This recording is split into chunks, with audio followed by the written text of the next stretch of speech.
savez que mes travaux récemment en astrologie ont montré que l'astrologie était surtout l'étude des cycles féminins. Donc ça, c'est une avancée épistémologique majeure. Il s'agit toujours de déterminer la source d'un processus. Après, il peut y avoir des répercussions à différents niveaux, mais il faut être à la source. Ce sont les femmes qui sont concernées au premier chef, au premier degré, par les cycles astrologiques. Et quand je dis les femmes, je devrais plutôt dire, si je me situe dans une perspective biblique, l'homme de la première création, l'homme du premier chapitre de la Genèse, l'androgyne, fait à l'image de Dieu, masculin et féminin. La femme serait l'héritière, serait la descendante de cet androgyne, et l'astrologie aurait été élaborée à ce moment-là. C'est-à-dire dans un contexte où, alors qu'on parle de l'androgyne, le récit de la création nous parle également du cosmos, des luminaires. Donc, il y a un rapport, quelque part, entre le cosmos qui est créé, puis ensuite l'androgyne. Adam, le premier Adam. Donc voilà une avancée épistémologique majeure, et c'est pour ça que je propose d'employer une expression un petit peu imagée, la météo féminine. C'est-à-dire qu'en fin de compte, les femmes passent par des phases qui, bien évidemment, ont des répercussions sur les hommes, pour être soi, et sur la société en général. Mais on peut faire des prévisions de météo féminine comme on fait des prévisions de météorologie au niveau des intempéries, etc.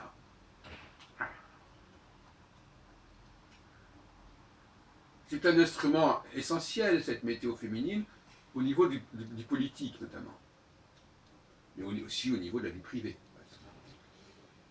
Quand les femmes passent par certaines phases, elles ont un certain ressenti, elles ont une certaine attente.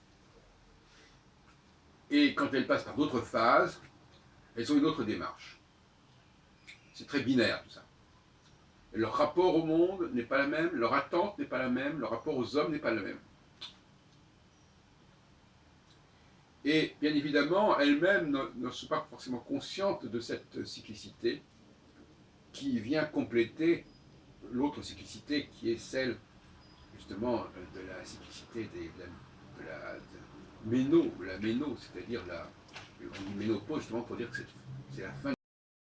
Méno vient du mot mois, qui veut dire le mois, qui veut dire la lune, moon. Et c'est la menstruation. C'est l'almanach aussi, parce que dans l'almanach, il y a le mot aussi méno. Et, il semblerait. Et donc, c'est aussi, là aussi, on parle dans le premier livre de la Genèse de la Lune et du Soleil, il y a aussi quelque chose de l'ordre du rapport de la femme à la Lune. Et on sait que les humeurs des femmes peuvent être liées justement à ce cycle. Donc on est bien dans une étude de l'humeur de la femme. Cette météo féminine qui peut englober à la fois le cycle de Saturne, le cycle du triangle sidéral, et également le cycle de la Lune, bien que ce n'a pas été complètement validé, mais enfin, il semble quand même que ce soit un cycle mensuel, tout à fait évident. Je ne suis pas spécialiste de cette question, mais en tout cas, il faut l'englober. Donc, quand on connaît ces deux cycles, le cycle de la Lune et le cycle de Saturne, on peut mieux comprendre certainement le comportement féminin, et on est en plein dans ce que j'appelle la sexologie, et la sexocyclologie notamment.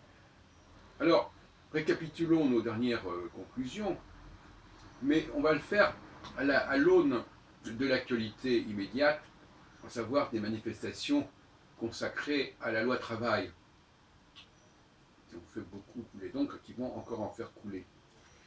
Qu'est-ce que sont ces manifestations? Et est-ce que ça a été une bonne idée de la part du gouvernement de d'engager ces réformes à ce moment-là? Voilà ce que je me pose comme question. Et pour illustrer justement l'intérêt de ces découvertes. Disons, on emploie une expression un petit peu imagée. Il y a des moments où la femme s'accroche à l'homme, et il y a des moments où elle se décroche de l'homme. Et quand je dis l'homme, c'est l'homme du deuxième livre de la Genèse. L'homme qui a une isha, justement. L'homme qui a un phallus pour communiquer sexuellement et pour transmettre à la femme. Donc on a deux humanités en quelque sorte qui cohabitent, celle du chapitre 1 de la Genèse, revue et corrigée pour donner le chapitre 2 de la Genèse, puisqu'il est dit à ce moment-là, Dieu vit que l'homme, que ce Adam du premier chapitre, était seul, et il lui a adjoigni l'auxiliaire. Mais en réalité, c'est plus compliqué que cela, mais on va pas revenir là-dessus, c'est problème de théologie, si on peut dire. Il reste que cet Adam phallique, c'est l'ancêtre de nos hommes, et que cet Adam androgynal, c'est l'ancêtre de nos femmes, si vous voulez. Alors, il y a des moments qui correspondent justement à la fin de la conjonction. Et donc le triangle sidéral qui se constitue et qui est là extrêmement épanouissant pour les femmes et qui renvoie les femmes à une espèce d'hubris, d'euphorie androgynale, si vous voulez. C'est-à-dire, elles ont tout, elles sont tout, elles n'ont besoin de personne. Et puis, ce triangle, au bout de 3 ans et demi, il se referme, et là, la femme n'est plus soutenue par le triangle, et c'est un peu la panique, si on peut dire. C'est la nuit, c'est l'hiver, et ça déclenche un processus d'angoisse, un processus où on a l'impression que le sol se dérobe sous ses pieds. Et par conséquent, elles sont beaucoup plus fragiles à ce moment-là, mais en même temps, elles ont besoin de protection, elles ont besoin de la protection de l'homme. Elles ont besoin de sentir que quelqu'un est là pour les soutenir. Et ça change tout. Alors, cette loi travail, elle est quand même assez anxiogène, si on peut dire. Et on voit bien, lorsqu'on entend les déclarations des manifestants, des jeunes femmes, des jeunes étudiants, que les intermittents, comme on voit à la Bibliothèque nationale, par exemple, ou à la Cinémathèque, ils veulent être soutenus, ils veulent être protégés. Et ça ne se serait pas produit si ce serait pas produit à d'autres moments. Il y a des moments où les femmes et tous ceux qui ont adopté une démarche féminine sur le plan professionnel, parce que, faut pas l'oublier, cela j'en ai parlé déjà hier, mais pour des raisons économiques, souvent les hommes ont été obligés d'accepter des jobs féminins. Et quelque part, ils sont contaminés par cela, et puis aussi par la promiscuité, quelque part. Et donc, tout d'un coup, ils veulent des garanties, ils veulent une assurance, ils veulent des contrats à durée indéfinie, ils ont besoin d'une couverture sociale, professionnelle. Et la loi travail est perçue, de toute façon, en période de conjonction, en période de fermeture de ce grand signal triangulaire. De toute façon, n'importe quoi peut déclencher une crise d'angoisse. Et il faut les rassurer. Il faut les rassurer. Et donc là, voyez-vous, nous avons là un signal, un conseil intéressant en phase de conjonction. Les femmes et tout ce qui est féminisé a besoin d'être pris en charge. Et, mais évidemment, au bout d'un certain temps, on entre dans une autre chanson, si vous voulez. C'est-à-dire que la femme, avec la réapparition du triangle sidéral, va être dans le déni, quelque part, de ce qu'elle doit ou de ce qu'elle attend des hommes.